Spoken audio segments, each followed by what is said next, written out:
ಧರ್ಮ what is religion ಅಂತ ಅಂದಾಗ ಇದು ನಮ್ಗೆ ಗೊತ್ತಿರಬೇಕು. ಪಂಪ ಹೇಳ್ತಾನೆ ಅರಿವಂ ಪೊಸಗಿಪುದು ಯಾವುದೋ ಅದು ಧರ್ಮಂ. ಯಾವುದು ನಮ್ಮ ಅರಿವನ್ನ ಹೊಸತು ಮಾಡ್ತದೆ, ನಮ್ಮ ಅರಿವನ್ನ ರಿನ್ಯೂ ಮಾಡ್ತದೆ, ರಿಫ್ರೆಶ್ ಮಾಡ್ತದೆ, ಅದು ಧರ್ಮನೇ ಹೊರತು ನಮ್ಮ ಅರಿವನ್ನ ಮರವಾಗಿ ಮಾಡ್ತಕ್ಕಂಥದ್ದು ಧರ್ಮ ಅಲ್ಲೇ ಅಲ್ಲ. ನಮ್ಮ ಹಿಂದಿನವರು ದೇವಸ್ಥಾನಗಳನ್ನ ಯಾಕೆ ಕಟ್ಟಿದ್ರು ಅಂತಂದ್ರೆ, ಅದು ಎತ್ತರದ ಜಾಗದಾಗ ಯಾಕೆ ಕಟ್ಟಿದ್ರು ಅಂತಂದ್ರೆ, ಗುಡ್ಡ ಗುಡಿದು ಅತ್ಯಂತ ರಿಮೋಟ್ ಪ್ಲೇಸ್ ಯಾಕೆ ಕಟ್ಟಿದ್ರು ಅಂದ್ರೆ, ಅವರು ಕಾಲ್ನಡಿಗೆಲೆ ಹೋಗ್ಬೇಕಾಗಿತ್ತು. ಆ ನಡಿಗೆ ತಿಂಗಳಗಟ್ಲೆ 6 ತಿಂಗಳಗಟ್ಲೆ ಅವ್ನು ಕಾಶಿಗೆ ಮುಟ್ಟಿ ಬರೋದ್ರಾಗ ಏನ್ ಹಾಕಿದ್ದ ಅಂತಂದ್ರೆ ಅವ್ನ ಲೈಫ್ ನ ಟ್ರಾನ್ಸ್ಫಾರ್ಮೇಶನ್ ನಂಬಿದ ಬರ್ತದೆ ಬರದಲ್ಲ ಅಂತ ನಂಬಿದ ಏನ್ ಬರ್ತದೆ, ನಿನ್ನೊಳಗೆ ಆತ್ಮವಿಶ್ವಾಸ ಬರ್ತದೆ. ಯಾವಾಗ ಆತ್ಮವಿಶ್ವಾಸ ಬರ್ತದೆ, ನಿನ್ನ ಮನಸ್ಸು ಗಟ್ಟಿ ಆಗ್ತದೆ. ಯಾವಾಗ ನಿನ್ನ ಮನಸ್ಸು ಗಟ್ಟಿ ಆಗ್ತದೆ, will took A right decision at right time.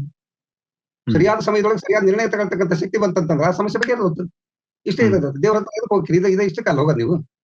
ಅಕ್ಕನ ಒಂದು ವಚನ ಬಹಳ ಸ್ಪಷ್ಟವಾದಂತ ವಚನ ಇಚ್ಛ, ಮನೆ ಮನೆ ತಪ್ಪದೆ ಭಿಕ್ಷೆಯ ಬೇಡುವಂತೆ ಮಾಡಯ್ಯ ತಂದೆ, ಬೇಡಿದರೆ ಇಕ್ಕದಂತೆ ಮಾಡಯ್ಯ ತಂದೆ, ಇಕ್ಕಿದರೆ ಕೆಳಗೆ ಬೀಳುವಂತೆ ಮಾಡಯ್ಯ ತಂದೆ, ಕೆಳಗೆ ಬಿದ್ದರೆ ನಾನು ಎತ್ತಿಕೊಳ್ಳುವುದಕ್ಕಿಂತ ಮುಂಚೆ ಶುನಿ ಎತ್ತಿಕೊಳ್ಳುವಂತೆ ಮಾಡಯ್ಯ, ಇದಕ್ಕೆ ನಾನು ಅಂಜುಗಳಲ್ಲ. ಚನ್ನಮಲ್ಲಿಕಾರ್ಜುನ. ನಾನು ರವಿ ಬೋರ್ಗಲ್. ನಾನು ಒಂದು ವಿಶೇಷ ನಂಬಿಕೆ ಇಟ್ಕೊಂಡಿದ್ದೀನಿ. ಯಾವುದಾದ್ರೂ ಒಂದು ಮುಂದಿನ ಹೆಜ್ಜೆ ಧೈರ್ಯವಾಗಿ ತಗೊಳ್ಬೇಕಂದ್ರೆ ಒಂದು ಇನ್ಸ್ಪಿರೇಷನ್, ಪ್ರೇರಣೆ ಬೇಕು. ಅದಕ್ಕಾಗಿ ನಾನು ಇಂತಹ ಹೆಜ್ಜೆಗಳನ್ನು ಈಗಾಗಲೇ ಇಟ್ಟಿರುವ ವ್ಯಕ್ತಿಗಳು ಅವರ ಜೊತೆಗೆ ಡೀಟೇಲ್ ಆಗಿ ಮಾತಾಡ್ತೇನೆ. ಯಾಕಂದ್ರೆ ಈ ಕಂಟೆಂಟಿಂದ ಯಾವುದಾದ್ರೂ ಒಬ್ರು ಮುಂದಿನ ಹೆಜ್ಜೆನ ಸುಲಭವಾಗಿ ತಗೋಬಹುದು. ಈ ಎಲ್ಲ ಕಂಟೆಂಟನ್ನು ಕನ್ನಡದಲ್ಲಿಯೇ ಮಾಡ್ತೀನಿ. ಆದರೆ ಇದನ್ನು ಮುಂದೆ ತರೋದಕ್ಕೆ ನಿಮ್ಮ ಸಪೋರ್ಟ್ ಬೇಕು. ಸೊ ಪ್ಲೀಸ್ ಫ್ರೆಂಡ್ಸ್, ಸಬ್ಸ್ಕ್ರೈಬ್ ಮಾಡಿ ಮತ್ತೆ ಶೇರ್ ಮಾಡಿ. Thank you. ಅವ್ರ ಆಟ ನಡೆದ ಸರ್. ಅದಕ್ಕೆ ನಮ್ಮ ಪ್ರಾರ್ಥನೆ, ಪೂಜೆ, ಪುನಸ್ಕಾರಗಳು ನಮ್ಮನ್ನ ಸಬಲರನ್ನಾಗಿ ಮಾಡೋದು, ಎಲ್ಲ ರೀತಿಯ ಭಯಗಳಿಂದ ಮುಕ್ತ ಮಾಡೋದು ಯಾವುದು, ಅದು ಧರ್ಮ.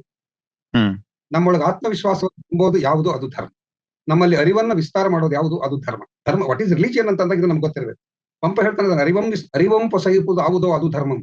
ಯಾವುದು ನಮ್ಮ ಅರಿವನ್ನ ಹೊಸತು ಮಾಡ್ತದೆ, ನಮ್ಮ ಅರಿವನ್ನ ರಿನ್ಯೂ ಮಾಡ್ತದೆ, ರಿಫ್ರೆಶ್ ಮಾಡ್ತದೆ, ಅದು ಧರ್ಮನೇ ಹೊರತು ನಮ್ಮ ಅರಿವನ್ನ ಮರವಾಗಿ ಮಾಡ್ತಕ್ಕಂಥದ್ದು ಧರ್ಮ ಅಲ್ಲೇ ಅಲ್ಲ.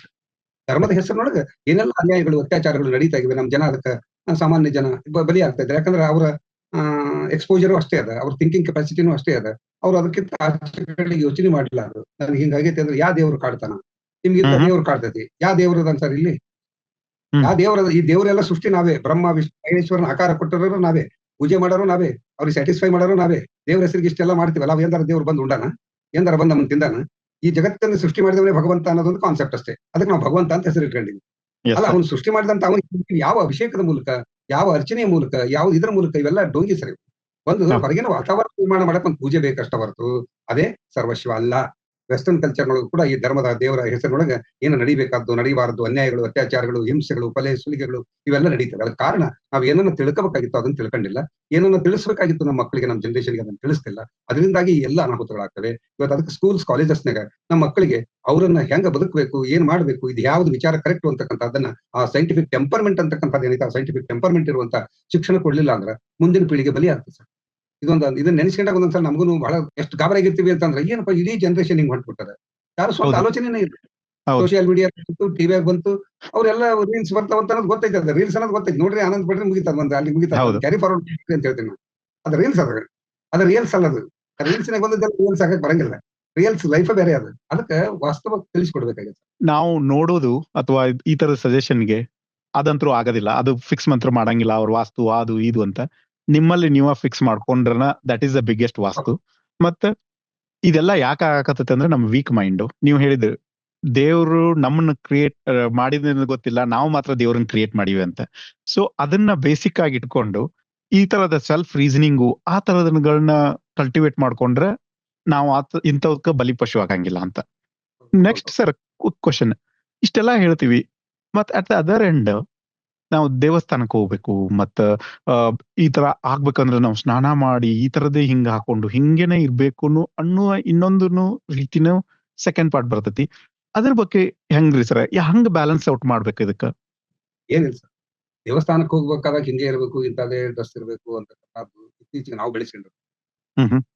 ದೇವಸ್ಥಾನ ಅಂತಕ್ಕಂಥದ್ದು ಏನಿದೆ, ಅದೊಂದು ಪವಿತ್ರ ಜಾಗ ಅಂತ ನಾವು ಭಾವಿಸ್ಕೊಂಡಿದ್ದೀವಿ. ಸೊ ಆ ಪವಿತ್ರ ಜಾಗದಾಗ ಹೋಗಿ ದೇವ್ರ ಅದಾನ ಅಂತಂದ್ರೆ ನನ್ನೊಳಗಿರುವಂತ ದೇವ್ರ ಇರ್ಲಿ, ಯೂನಿವರ್ಸಲ್ ಕಾನ್ಶಿಯಸ್ ಇರ್ಲಿ, ನನ್ ಕಾನ್ಶಿಯಸ್, ನಾನು ಅಲ್ಲಿ ಪ್ರೇ ಮಾಡ್ಬೇಕು ಅಂತ ಹೇಳ್ತೀನಿ. ಹೌದಾ? ಅಲ್ಲಿ ಏನ್ ಬೇಡಬೇಕು? ನಮ್ಮ ಹಿಂದಿನವರು ದೇವಸ್ಥಾನಗಳನ್ನ ಯಾಕೆ ಕಟ್ಟಿದ್ರು ಅಂತಂದ್ರೆ, ಅದು ಎತ್ತರದ ಜಾಗದಾಗ ಯಾಕೆ ಕಟ್ಟಿದ್ರು ಅಂತಂದ್ರೆ, ಗುಡ್ಡ ಗುಡಿದು ಅತ್ಯಂತ ರಿಮೋಟ್ ಪ್ಲೇಸ್ ಯಾಕೆ ಕಟ್ಟಿದ್ರು ಅಂದ್ರೆ, ಅವರು ಕಾಲ್ನಡಿಗೆಲೆ ಹೋಗ್ಬೇಕಾಗಿತ್ತು. ಆ ನಡಿಗೆ ತಿಂಗಳಗಟ್ಲೆ 6 ತಿಂಗಳಗಟ್ಲೆ ಅವ್ನು ಕಾಶಿಗೆ ಮುಟ್ಟಿ ಬರೋದ್ರಾಗ ಏನ್ ಹಾಕಿದ್ದ ಅಂತಂದ್ರೆ ಅವ್ನ ಲೈಫ್ ನ ಟ್ರಾನ್ಸ್ಫಾರ್ಮೇಶನ್ ದೇವಸ್ಥಾನಕ್ಕೆ ಹೋಗ್ತೀನಿ ಎದಕ್ಕ ಅಂತಂದ್ರೆ ನನ್ನ ಪ್ರಕಾರ ನಾನು ಯಾರು ಏನಾದ್ರು ಹೇಳಿ ಒಪ್ಪೇಳಿ ಬಿಡಲಿ, ನನ್ನ ಅನುಭವ ಏನದ ಅವು ಎದಕ್ಕದವ ಅಂತಂದ್ರೆ ನಾವು ಧನ್ಯವಾದ ಹೇಳುವಂತ ಸ್ಥಳ. ಥ್ಯಾಂಕ್ಸ್ ಹೇಳಕ್ಕಾಗಿನ ಹೋಗ್ಬೇಕು ನಾವಲ್ಲಿ. ಭಗವಂತ ನನಗೆ ಒಂದ್ ಒಳ್ಳೆ ಜನ್ಮ ಕೊಟ್ಟಿಪ್ಪ, ಮನುಷ್ಯನಾಗಿ ಕೊಟ್ಟಿದಿ, ಎಲ್ಲ ಅವಯವಗಳನ್ನು ಬರೋಬ್ಬರಿ ಕೊಟ್ಟಿದಿ, ದುಡ್ಕಂಡ್ ತಿನ್ನಕ ಶಕ್ತಿ ಕೊಟ್ಟಿದಿ, ಒಳ್ಳೆ ವಿಚಾರಗಳನ್ನು ಕೊಟ್ಟಿದಿ. ಸೊ ಇದನ್ನ ಇಷ್ಟು ಮುಂದುವರ್ಸಪ್ಪ, ಸಾಕು, ಥ್ಯಾಂಕ್ಸ್. ಬೇಡುವುದಾದ್ರೆ ಏನ್ ಬೇಡ್ತಿದ್ರು ನಮ್ಮ ಹಿಂದಿನ ಕಾಲದ ಜನ ಅಂತಂದ್ರೆ ಎರಡನ್ನ ಬೇಡಿದ್ರು ಸರ್ ಅವರು. ಆ ದೇವಸ್ಥಾನಗಳಿಗೆ ಹೋಗಿದ್ದು ಎದಕ್ಕೆ ಎರಡನ್ನ ಬೇಡಿದ್ರು ಏನಂತಂದ್ರೆ, ಒಂದು ಬಿನಾದೈನೇನ ಜೀವನಂ ಅನಾಯಾಸ ಮರಣ, ಇನ್ನೊಬ್ಬರಿಗೆ ಕೈ ಒಡ್ಡಿ ಬದುಕದಂಗೆ ಜೀವನ ನಡೆಸಕ್ ಅವಕಾಶ ಕೊಡಪ್ಪ, ಯಾವುದು ತೊಂದ್ರೆ ಇಲ್ದಂಗೆ ಸಾವು ಕೊಡು. ಎರಡ ಬೇಡಿದ್ದೀನಿ ಎರಡೇ. ಇನ್ನೊಬ್ರು ಕೈ ಒಡ್ಡಿ ಬೇಡ್ದಂಗೆ ನನ್ನ ಮೇಲೆ ನಾನು ದುಡ್ಕಂಡ್ ತಿಂದು ಆರಾಮಾಗಿರಕ್ಕಿರೋದು, ನೀನ್ ಹಂಗು ಬೇಕಾಗಿಲ್ಲ ನನಗೆ, ಯಾರ ಹಂಗನಿಗೂ ಇರೋದ್ ಬೇಕಾಗಿಲ್ಲ ಸರ್. ಯಾರು ನಮ್ಮ ಬಂದ ಕಷ್ಟಗಳನ್ನು ಯಾವ ದೇವರು ಪರಿಹರಿಸೋದಕ್ಕೆ ಸಾಧ್ಯ ಇಲ್ಲ. ಇದು ಸತ್ಯ ಸತ್ಯ ಸತ್ಯ ಇದೆ ಸರ್. ಆ ಸಮಸ್ಯೆಗಳನ್ನು ನಾವೇ ಬಗೆಹರಿಸ್ಕೋಬೇಕ ಹೊರತು ಎಲ್ಲಿಂದ ಬಂದು ನಮ್ಮನ್ನು ಉದ್ಧಾರ ಮಾಡ್ತಾರೆ ಯಾರ.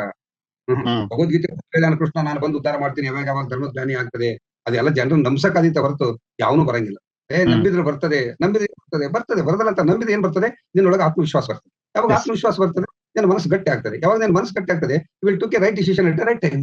ಒಂದೊಂದ್ ಪಾಯಿಂಟ್ ಲೈಕ್ ಯಾಕೆ ಅಷ್ಟು ದೂರ ಕಟ್ಟಿದ್ರು, ಅದಕ್ ಕಷ್ಟಪಟ್ಟು ಅಲ್ಲಿ ನೀವು ಹೋದಾಗನು ಅದ್ರದ್ದು ಒಂದು ಫೀಲೂನು ಇರುತ್ತೆ. ಗುಡ್ಡ ಹತ್ಕೊಂಡು ಎಷ್ಟೋ ಸ್ಟೆಪ್ 100-500 ಸ್ಟೆಪ್ ಹತ್ಕೊಂಡು ಅಲ್ಲಿ ಹೋಗಿ ನಿಂತಾಗ ಅದ್ರದ್ದು ಕಷ್ಟ ಗೊತ್ತು. ಈಗ ಹೋಗಿ ನೀವು ಅಲ್ಲೇ ಹೋಗಿ ಕಾರ್ ನಿಂದಿಸ್ತೆ, ಅದು ಬೇರೆ ಪ್ರಶ್ನೆ. ಇನ್ನೊಂದು ಸ್ವಂತ ಅನುಭವ ಏನಂದ್ರೆ ಸರ್, ಗುಡಿಗಳಲ್ಲಿ ಎಲ್ಲಾರು ಒಂದು ಪಾಸಿಟಿವ್ ಥಿಂಕಿಂಗು, ಒಂದ್ ಯಾವ್ದೋ ಒಂದು ಅಲ್ಲಿ ಎಕೋ ಆಗ್ತಾ ಇರುತ್ತೆ, ವೈಬ್ರೇಷನ್ ಕ್ರಿಯೇಟ್ ಆಗುತ್ತೆ. I have felt sir, non personally ಆ ತರದನ್ನ ನಾವು ಒಂದು ಫೀಲ್ ಮಾಡೋಕ್ಕೂ ಅದೊಂದು ಜಾಗ ಇದು. ನಿಮ್ಗೆ ಅದು ಆ ಭಾವನೆ ಬರಕ್ಕಂತ ದೇವಸ್ಥಾನದಾಗ ಹೋದಾಗ ನಮಸ್ಕಾರ ಹೊಡೆದಾಗ ಬಂದ್ಬಿಡೋದಲ್ಲ, ಕುಂದಿರ್ತಾರೆ. ಯಾಕಂದ್ರೆ ಒಂದು 5 ನಿಮಿಷದಲ್ಲಿ ಅದೇ ಕಾರಣಕ್ಕೆ ಆ ವೈಬ್ರೇಷನ್ಸ್ ಬರ್ಲಿ ಅಂತ. ಬಟ್ ಇವತ್ತೇನಾಗಿದೆ ಅಂದ್ರೆ ಆ ಹೆವಿ ರಶ್ ನಿಂದ ಆ ವೈಬ್ರೇಷನ್ಸ್ ಗಳು ಉಳಿದಿಲ್ಲ ಸರ್. ನಾವಿದ್ದ ಮಕ್ಕಳು ಅಲ್ಲಿ ಕೆಟ್ಟ ಹೋಗ್ತಾರೆ. ಅಲ್ಲಿ ವಾತಾವರಣ, ಕ್ಯೂ ಹಚ್ಚಬೇಕು, ದುಡ್ಡು ಕೊಡ್ಬೇಕು, ಗಂಟೆ ಕಾಯ್ಬೇಕು, ಆಮೇಲೆ ಏನೇನೋ ಡ್ರೆಸ್ಗಳು, ನೀವ್ ಹಿಂಗೆ ಬರ್ರಿ ಹಂಗೆ ಬರ್ರಿ, ಗಂಡಸರಿಗೆ ಎಂಟ್ರಿ ಹೆಂಗಸರಿಗೆ ಎಂಟ್ರಿ ಇಲ್ಲ, ಇವೆಲ್ಲ 108 ರಗಳೆಗಳು ಅಲ್ಲಿ ಇರ್ತಾವೆ. ಅಕ್ಕನ ಒಂದು ವಚನ ಬಹಳ ಸ್ಪಷ್ಟವಾದಂತ ವಚನ ಇತ್ತು ಸರ್.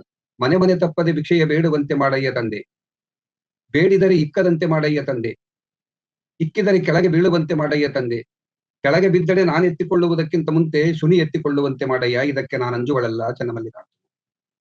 ಅದ್ಭುತವಾದ ವಚನ. ನಿಮ್ ಕಾನ್ಫಿಡೆನ್ಸ್ ಲೆವೆಲ್ ಹೆಂಗೈತೆ ಅಕ್ಕಂದು.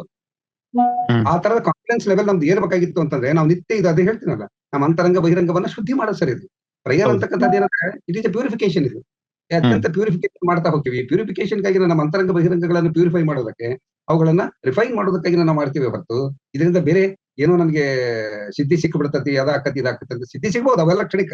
ಆದ್ರೆ ನಮ್ಮ ಅತ್ಯಂತಿಕ ಸಿದ್ಧಿ ಏನದ, ಈ ಎಲ್ಲ ತೊಂದರೆಗಳಿಂದ ಬಿಡುಗಡೆ ಆಗೋದು. ಬಸವಣ್ಣ ಯಾಕೆ ಗ್ರೇಟ್ ಅಕ್ಕನ ವಿಶ್ವಗುರು ಅಕ್ಕನ ಅಂತಂದ್ರೆ ಈ ಕಾರಣ. ಅವ್ರೊಳಗ ಎಲ್ಲ ಕಾನ್ಫಿಡೆನ್ಸ್ ಕಳ್ಕೊಂಡಿರ್ತಕ್ಕಂಥ ಜನರೊಳಗ ಆ ಕಾನ್ಫಿಡೆನ್ಸ್ ಲೆವೆಲ್ ಅನ್ನ ಮ್ಯಾಕ್ ತಂದ. ಅವ್ರಿಗೆ ಎಜುಕೇಶನ್ ಕೊಟ್ಟ, ಸೂಕ್ತ ವಾತಾವರಣ ನಿರ್ಮಾಣ ಮಾಡಿದ, ಅವ್ರು ದುಡ್ಡು ತಿನ್ನಕ್ ಹಚ್ಚಿದ, ದುಡಿದ್ರ ಒಂದು ಭಾಗ ಸಮಾಜಕ್ಕೆ ಕೊಡ್ರಿ ಅಂತಂದ. ಸೊ ಆ ಕಾನ್ಫಿಡೆನ್ಸ್ ಲೆವೆಲ್ ಬಂದದ್ದು ಯಾವುದ್ರ ಮೂಲಕ, ಈ ಸಾಮೂಹಿಕವಾದಂತ ಒಂದು ಚಿಂತನ ಮಂಥನ, ಅದನ್ನೇ ಅನುಭವ ಗೋಷ್ಠಿ, ಅದನ್ನೇ ಸತ್ಸಂಗ ಅಂತ ಕರಿತೀವಿ ಸರ್. ಒಂದಿನ ಏನಾಕತಿ, ಹುಲ್ ಮಾರ್ಕೆ ಬರೋದಾಗ ಹೇಳ್ತಿ ಮಕ್ಕಂಡಕ್ಕೆ ಬಂದು ಭಾಗದ ಕುಂತ್ ನಕ್ಕಂತ ಕುಂತ್ಬಿಟ್ಟ. ಏನ್ ಸಮಾಚಾರ, ನೀನ್ ಏನ್ ಮಾಡಿರೋದು ಅಷ್ಟ ಹೊತ್ತು, ನಿನ್ನ ಪರವಾಗಿ ನಾನ ಭಗವಂತನ ಬೇಡ್ಕೊಂಡೆ, ನಾನು ಆರಾಮಾದೆ ಅಲ್ಲ, ಇವನನ್ನ ಭಗವಂತನ ಹಂಗಿಗೆ ಮಾಡಿಬಿಟ್ಟಲ್ಲ ಅಂತ ಅವ್ನ ಕೈಯಾಗ ಕುಡ್ಗೋಲಿತ್ತು, ಕುಡ್ಗೋಲ್ ತಗೊಂಡು ಮೂಗ ಕೊಯ್ದ್ಬಿಟ್ಟು ನಾನು ಹೇಳ್ತೀನಿ. ಆಗ ಒಂದು ವಚನ ಬರೀತಾನೆ ಸರ್, ಅವನ್ ಒಂದ ವಚನ, ನನಗ ಭಗವಂತ ಕೊಟ್ಟ ನಕ್ಕ ಹೇಳ್ತಾನೆ ಸರ್. ಎಂತ ಕಾನ್ಫಿಡೆನ್ಸ್, ಏನ್ ಕೊಡೋ ಕಷ್ಟ. ಈ ಆ ಕಾನ್ಫಿಡೆನ್ಸ್ ಅನ್ನ ಹೇಳ್ಕೊಟ್ಟವ್ರು ಶರಣರು ಸರ್. ಅದೊಂದು ಅದ್ಭುತವಾದಂತ ಕ್ರಾಂತಿ. ಅದಕ್ಕೆ ನಾವು ಬಸವಣ್ಣನ ವಿಶ್ವಗುರು ಅಂತೀವಿ. ಯಾಕಂದ್ರೆ 770 ಜನ ಒಂದ್ ಜೊತೆಗೆ ಎನ್ಲೈಟನ್ ಆದ್ರು ಅಂತಂದ್ರೆ ಅದು ಸಾಮಾನ್ಯವಾದಂತ ಸಂಗತಿ ಅಲ್ಲ. ಆದ್ರೆ ಇವತ್ತು ನಮ್ ಜನಕ್ಕೆ ಏನಾಗೈತೆ ಅಂತಂದ್ರೆ, ಇಂಥ ನಾಡಿನ ಹುಟ್ಟಿನ ನಾವಿನ್ನು ಮೌಢ್ಯದೊಳಗ, ಕಂದಾಚಾರದೊಳಗ ಎಲ್ಲ ಹೊಲಸನೆ ಕೂತ್ಕೊಂಡಿ. ಇವತ್ತು ದೇವರು, ಧರ್ಮ, ಆಧ್ಯಾತ್ಮ ಇವೆಲ್ಲ ಏನಾಗ್ಯಾವ ಸರ್ ಅಂತಂದ್ರೆ, these are all become passion. ಪ್ಯಾಷನ್ಗಾಗಿ ಮಾಡ್ತಾರೆ. ಪ್ಯಾಷನ್, ಶೋ ಆಫ್ ಬಿಸಿನೆಸ್ ಇದೆಲ್ಲ, ಇವೆಲ್ಲ ಪ್ರದರ್ಶನಕ್ಕಾಗಿ ಮಾಡ್ತಾ ಇದೀವಿ. ನಮ್ಮ ಅಂತರಂಗದ ಬರೋಬ್ಬರಿ ಇಲ್ಲ ಮನಸ್ಸು. ಅದ್ರ ಹೊರಗೆ ಪೂಜೆ ಮಾಡಿದ್ವಿ, ಅಲಂಕಾರ ಮಾಡಿದ್ವಿ, ಏನ್ ಅದಕ್ಕೆ ಬಂಗಾರ ಕಿರೀಟ ಕೊಟ್ವಿ, ಅದೆಲ್ಲ ಅದರಿಂದ ಯಾವ್ದು ಬೇಕಾಗಿಲ್ಲ.